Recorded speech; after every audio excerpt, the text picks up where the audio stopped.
Hola, soy Silvia Cruz La Peña. Antes de que empiece el episodio de hoy, quiero recordaros que los fines de semana, en colaboración con Podimo, también tenéis episodios de Hoy en el País.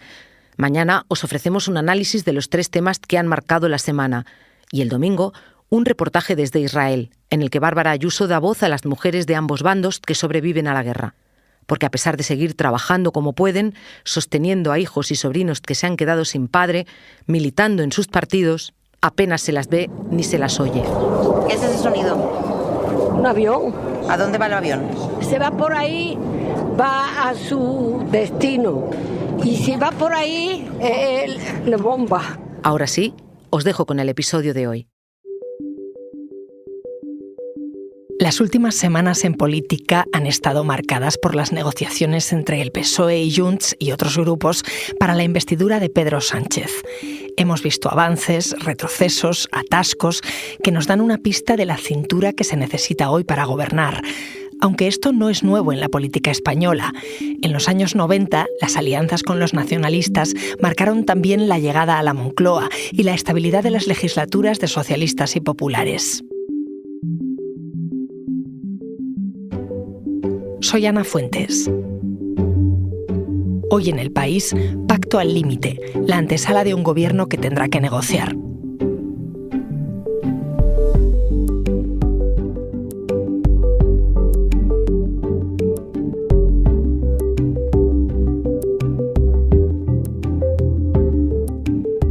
Hola, José. Hola, ¿qué tal, Ana?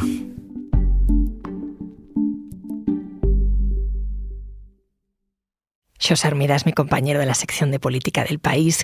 Quería charlar contigo porque en las últimas semanas hemos visto muchas negociaciones entre el Partido Socialista, Junts, el PNV también ha apurado el tiempo. Negociar ha costado mucho, han ido al límite. ¿Es un adelanto de lo que vamos a ver durante la legislatura? Bueno, a ver, yo no creo que durante la legislatura vaya a ser algo tan exagerado como ha sido ahora, ¿no? El acuerdo de investidura, que es el acuerdo mayor, pues siempre tiene mayores dificultades. Ahora bien, va a ser una legislatura muy complicada. Ya fue complicada la anterior y esta lo es todavía más.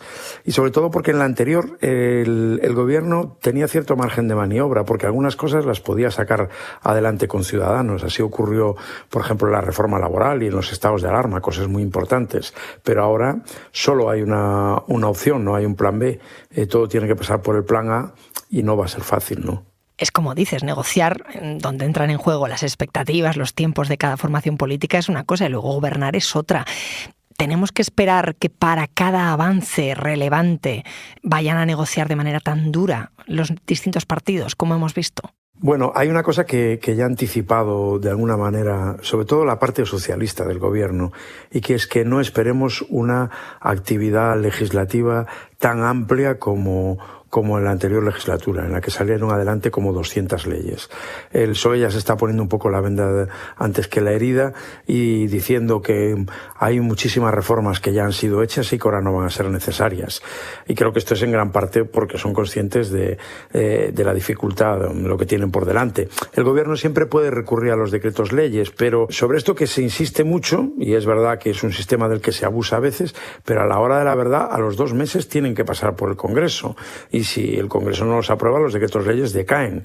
Es decir, que sí va a haber dificultades, y hay dificultades incluso en el propio, en los 2 propios formaciones del gobierno, porque en Sumar están los 5 diputados de Podemos que también prometen sensaciones fuertes, ¿no? Y además de Podemos y Sumar, ¿con quién a priori puede tenerlo más difícil Pedro Sánchez como presidente?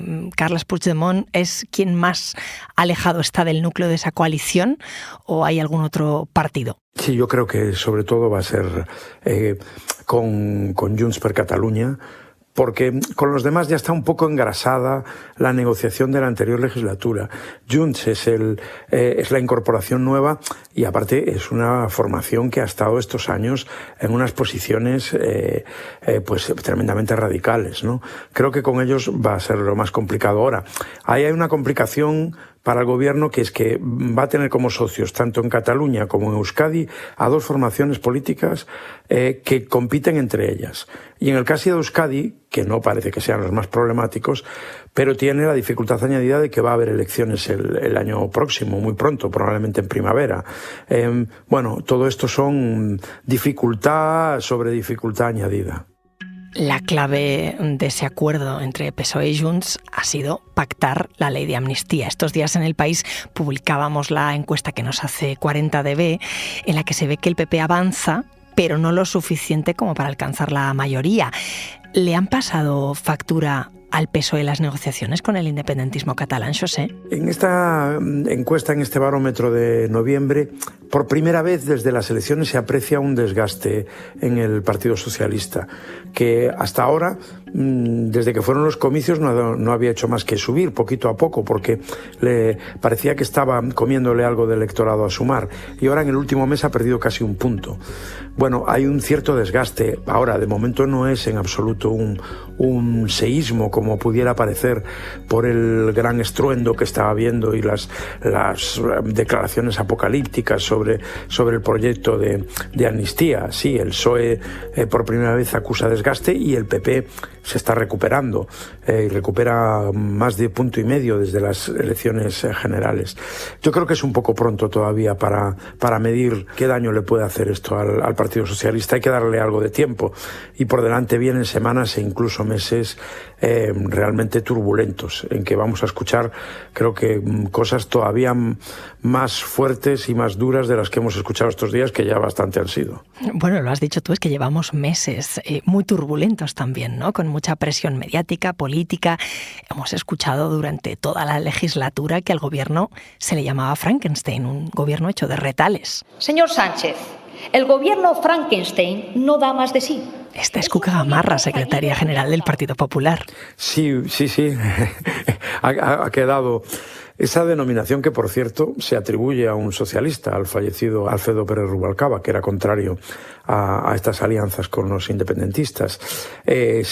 Ahora eso ya se queda como una especie de caricia comparado con lo que hemos escuchado en los últimos días, porque estamos escuchando cosas verdaderamente asombrosas, como que es el principio del fin de la democracia, como que se ha acabado el Estado de Derecho, como que se está implantando una dictadura.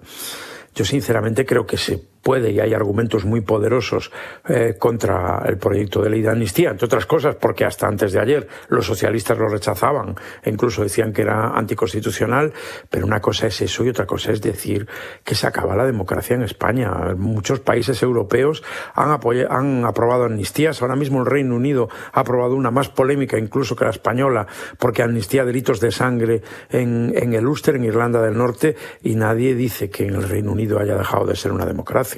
Así que vemos que fuera no extraña tanto lo de las amnistías, ni tampoco lo de las coaliciones, ¿no? Porque en Europa tenemos muchos gobiernos de coalición. Es que en Europa las coaliciones han sido lo más normal, no las mayorías absolutas. Y ahora mismo, claro que tenemos una coalición de la derecha y la extrema derecha en Italia, tenemos una coalición de izquierdas en Alemania, donde hay una larga tradición, y ya por no hablar de los países nórdicos o de Bélgica y los Países Bajos y demás, donde toda la vida han gobernado en coalición, porque nunca hay ningún partido que vaya más allá del 30% de los votos. Es más, las coaliciones incluso han sido moneda corriente en España, en los ayuntamientos, por supuesto, y en las comunidades autónomas durante muchos años. Yo creo que eso ya se ha asumido. El problema es cuando... y eso sí que no ocurre en otros países de Europa, cuando las coaliciones dependen de partidos con reivindicaciones territoriales, o no ocurre de forma tan acusada en España. Y esto provoca que al final se acabe cayendo en esta descalificación, sobre todo por parte de la derecha, donde todo es una traición a la patria y donde la nación se rompe, etcétera, etcétera, y todo acaba derivando en estos términos tan dramáticos como los que estamos viviendo ahora. Pero el caso es que lo de los pactos en España no es algo nuevo. Hace casi 4 años que se formó el gobierno de coalición. ¿Hay perspectiva ya para saber si es un factor de inestabilidad lo de la coalición? Si ya no tenemos que estar pensando en que en cualquier momento pueden volver a convocarse unas elecciones. Hace 4 años, cuando se formó el anterior gobierno, todos los pronósticos eran que que sería un gobierno efímero, que iba a ser muy inestable y que iba a durar muy poquito.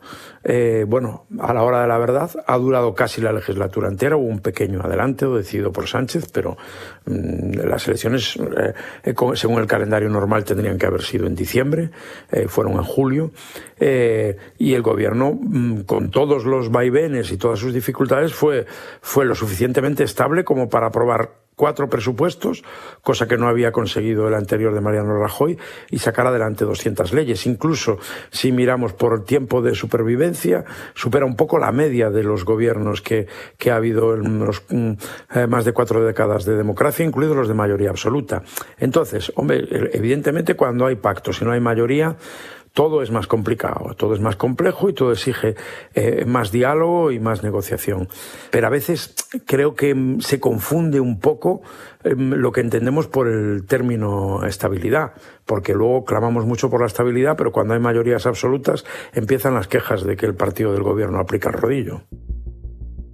Me he quedado pensando que el gobierno de coalición entonces en tiempo superó la media de otros gobiernos monocolor. Sí, por ejemplo, el gobierno de coalición ha durado prácticamente lo mismo que el primero del Partido Socialista en el año 82, que tenía una apabullante mayoría absoluta. Y ha durado más que el segundo gobierno de Felipe González en el año 86, que también tenía mayoría absoluta. Y, por supuesto, ha durado más que los gobiernos de Mariano Rajoy desde el año 2015 a 2019. No así en 2011, que tenía mayoría absoluta. Pero sí, o sea, quiero decir, es esta visión que hay sobre la inestabilidad del actual gobierno es bastante engañosa si vamos a mirar a los números concretos desde el año 79. Y a todo esto te he preguntado por la investidura, pero el momento más importante son los presupuestos, ¿no? Porque eso ordena las prioridades, lo que el gobierno se compromete a hacer y lo que no. Sí, y eso va a ser lo que nos dé la medida de la capacidad de supervivencia del Ejecutivo y de la duración de la legislatura. Yo creo que con el primer presupuesto no habrá problema porque, digamos, las concesiones económicas que se han negociado tanto para Cataluña como para Euskadi, van a depender de ese primer presupuesto.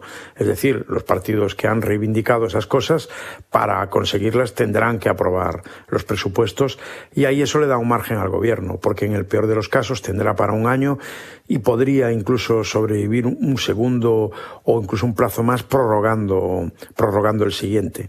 Pero sí, eso desde luego es la gran prueba de supervivencia del gobierno y lo que le ha permitido en estos 4 años gobernar, porque hay que recordar que fuerzas como Esquerra Republicana no apoyó la investidura de Sánchez, simplemente se abstuvo. Fue luego el apoyo a los presupuestos lo que permitió sobrevivir al Ejecutivo.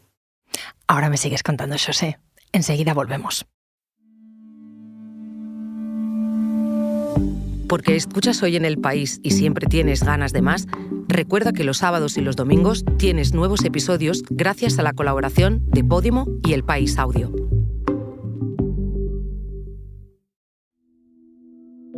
Estábamos charlando de lo que supone gobernar en coalición, gobernar pactando, gobernar con quienes no piensan exactamente como uno. El del PSOE y Unidas Podemos fue el primer gobierno de coalición desde la Segunda República.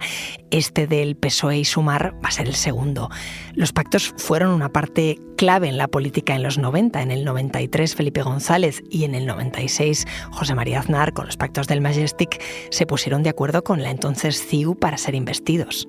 Sí, desde el año 93 el concurso de los partidos nacionalistas ha sido indispensable siempre que se han necesitado, o sea, siempre que no ha habido mayoría absoluta para Felipe González, para Aznar y posteriormente para José Luis Rodríguez Zapatero también.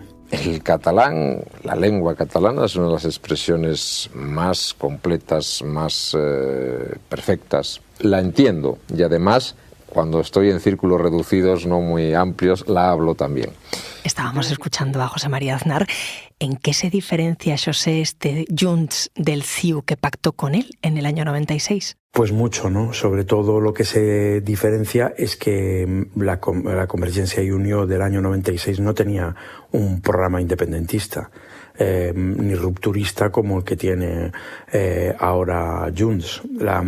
La evolución de esta formación política ha sido realmente bastante asombrosa. Hay que recordar que en aquella época, no sé, el ABC había designado a Jordi Pujol español del año. No cuestionaban la monarquía, no pedían la independencia. Ahora bien, también es cierto que al mismo tiempo también se ha radicalizado el discurso del Partido Popular. Algunas de las concesiones que hizo Aznar a Convergencia, como fue, por ejemplo, la supresión de los gobiernos civiles o la retirada de la Guardia Civil de Tráfico de las carreteras de Cataluña, creo que sería difícilmente vendible por el Partido Popular de hoy. De hecho, por ejemplo, ha protestado enérgicamente y lo agita cada poco como un gran agravio al Estado que se haya retirado la Guardia Civil de Tráfico de las carreteras navarras. Pues Aznar lo hizo en Cataluña.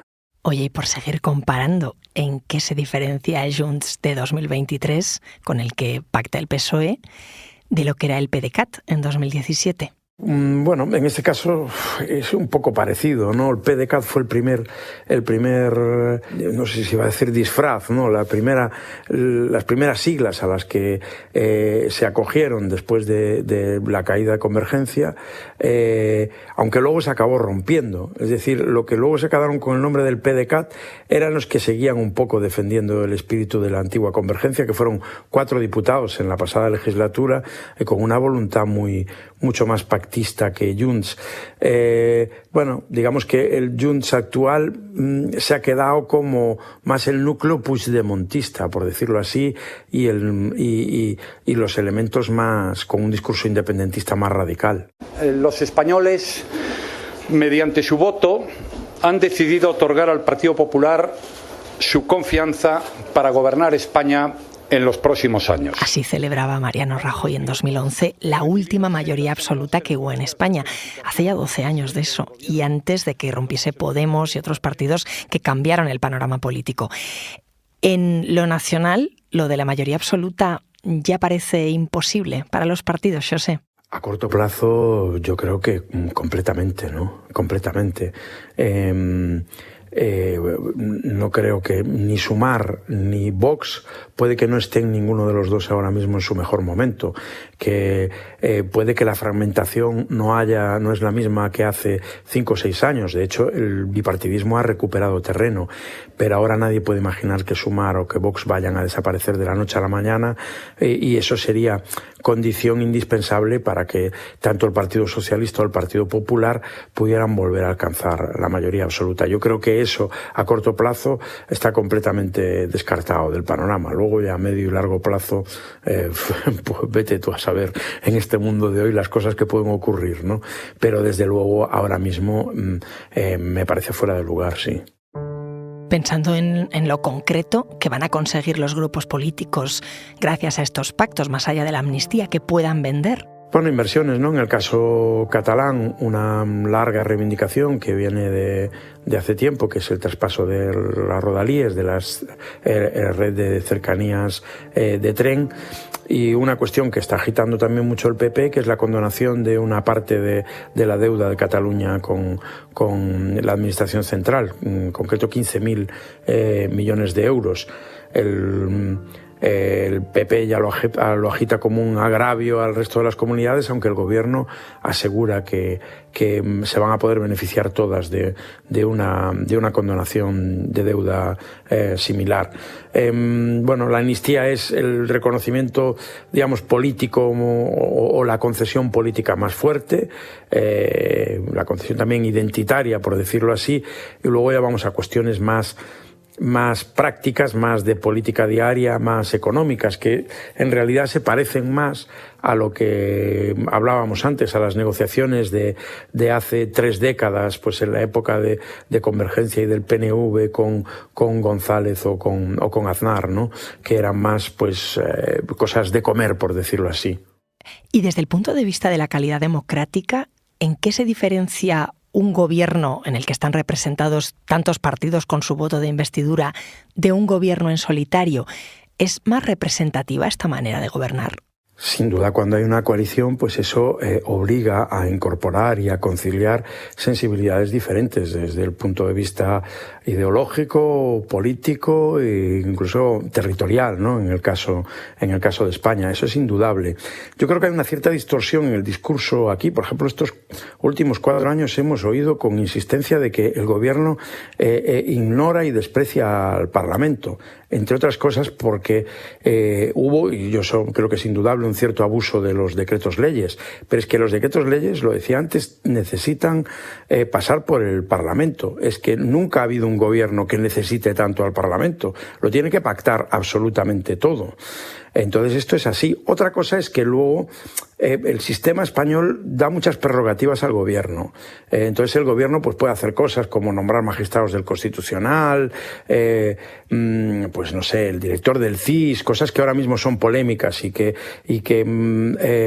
a menudo abonan la acusación de que el gobierno actúa de una manera sectaria ideológicamente. Pero yo creo que el gobernar en coalición, obviamente, es que está muy claro, no hay un solo partido que acapare todo el poder. Obliga, insisto, a un pacto constante en el Parlamento. Cuando se tiene mayoría absoluta, el gobierno tiene las manos libres para hacer una cantidad de cosas tremendas e incluso para legislar en solitario. Y ahora esto no se puede hacer y obviamente el panorama es más plural. José, gracias. Gracias a ti, Ana. Este episodio lo ha realizado Belén Remacha.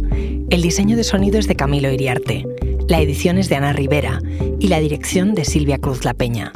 Yo soy Ana Fuentes y esto ha sido Hoy en el País. Mañana volvemos con más historias. Gracias por escuchar.